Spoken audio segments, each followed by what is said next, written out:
Asteburuan agertu ziren pintadak kentzea eta hondatutakoak konpontzeak 15.000 euroko kostua izango du. Covidaren intzidentziak bera egin du azken asteetan eta horrekin erresidentziako bisiten maiztasuna handitu ahalko da. Iazko urtean Lekiton batu zen hondakin kopuruak bera egin du.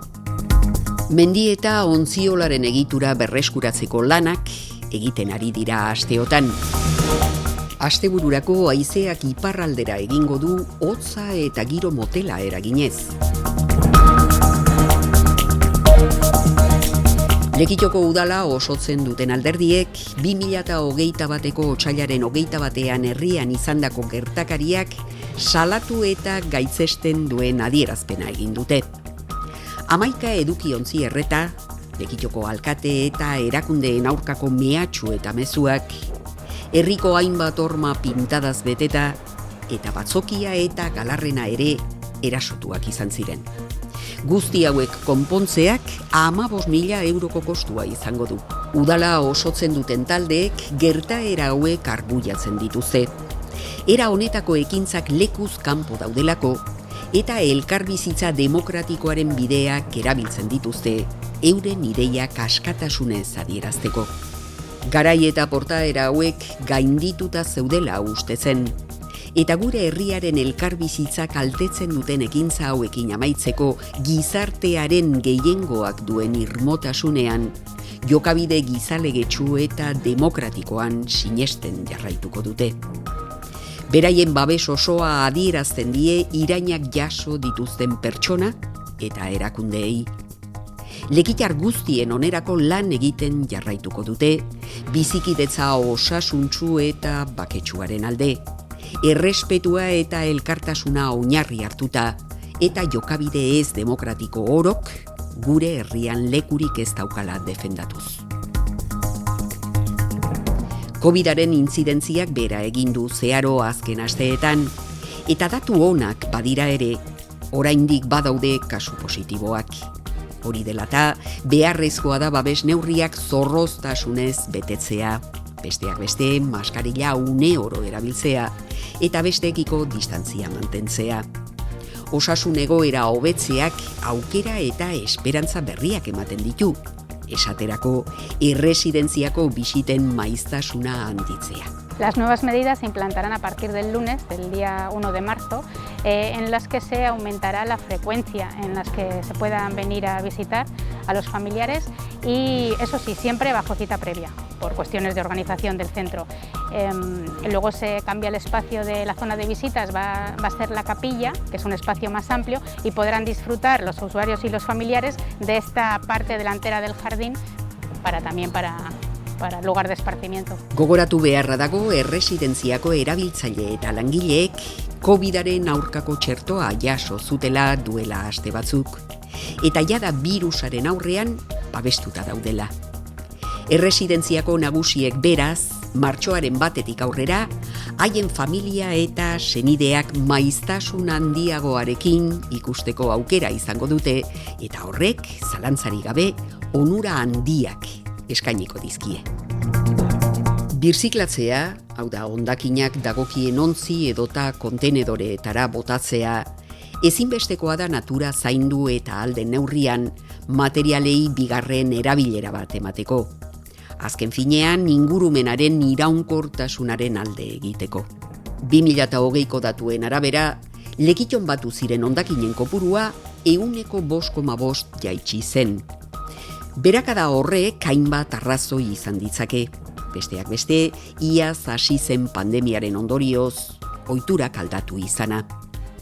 Guztira 3.092.000 kilo hondakin batu ziren iaz. Esanguratsua da batu den beira kopuruak 124 egin duela bera. Traste zarrek 127 eta errefusak ia 104. Aldiz, hondakin organikoak 106 igo dira, edukiontzi horira botatzen ditugun plastikozko ontziak, latak eta abarrek 110 egin dute gora, eta pilek 130. Mendi eta ontziola balioan jarri eta honen egitura berreskuratzeko, eraikina zahar berritzeko lanen fase berria hasi zen aurreko astean. Urteen joan etorriaren ondorioz, ontziolaren egitura ahultzen joan da.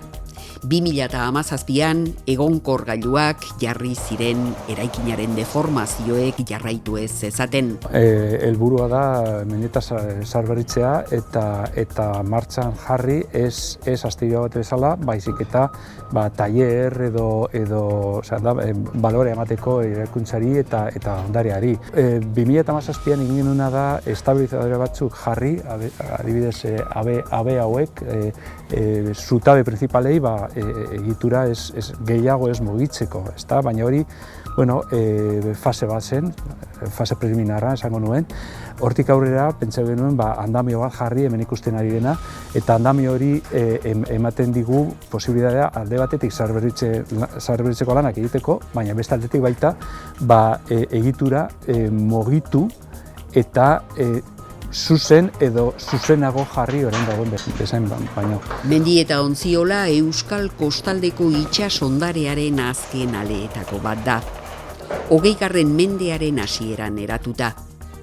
90ko hamarkadaren hasieratik ontziola ez da erabiltzen eta bere egoera hondatuz joan da. Ontziolaren zahar berri zelanek, egitura originalaren elementu gehienak mantentzea dute helburu, eta baita eraikinari erabilera berriak ematea ere.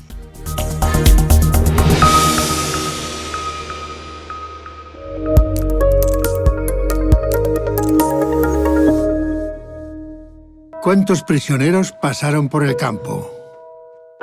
Entre 25 y 30.000. El profesor de persa, Frantzia 1942. Gilles, SS-etako soldaduek atxilotuko dute beste judu batzuekin batera, eta Alemaniako kontzentrazio esparru batera bidaliko dute. Han, esekuzioa ekiditea lortuko du, zaindariei ez dela judua persiarra baizik, zin egitean. Trikimailu horri esker, Gillesek bizirik irautea lortuko du, baina ezagutzen ez duen hizkuntza bat erakutsi beharko dio ikasteko interesa duen ofizialetako bati. Beraren eta ofizialaren arteko harremana estutzen doan heinean, soldaduen susmoak handiagotzen doaz. No soy un asesino. Pero te aseguras de que los asesinos coman bien. Eguraldia, Kitxo elkarteak babestuta.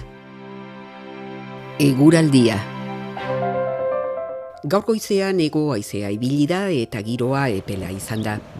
Eguerdi aldera haizea ipar-mendebaldera aldatu da, hodeiak ugaritu eta temperatura maksimoak baxuagoak izan dira 16 gradu zentigradu ingurukoak. Bihar, barikuan, hodei ugari agertuko dira eta noizbehinka euri txikia egingo du. Iparraldeko haizea ibiliko da indar gutxirekin eta temperatura maksimoek berdintsu jarraituko dute. Zapatuan zerua oso deitsu egongo da eta ez da baztertzen euri apur bat egin dezakeenik. Ipar-ekialdeko haizea dela eta giroa freskoagoa izango da eta temperaturak nekez gaindituko ditu 10 gradu zentigraduak. Domekan haizea ipar-ekialdekoa izango da. Odeitza ekarriko digu, baina egunak aurrera eginala saretuz joango da. Temperatura maksimoek epeltzera egingo dute. Hurrengo astean hegoaldeko haizea itzuliko da eta ondorioz giro lehorra eta temperaturek epeltzera egingo dute. Argazki hauekin agurtzen dugu gaurko eguraldia. Gaur goizean Ixone Markesek bidali digun egun senti zoragarria. Beste hauek talaiatik atera ditu Unai Floresek.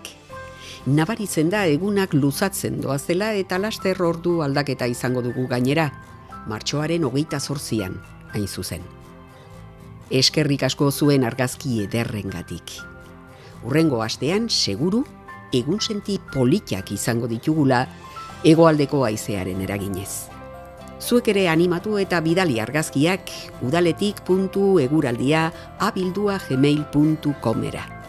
Beste barik, asteburuaz gozatu eta hurrengo asterarte.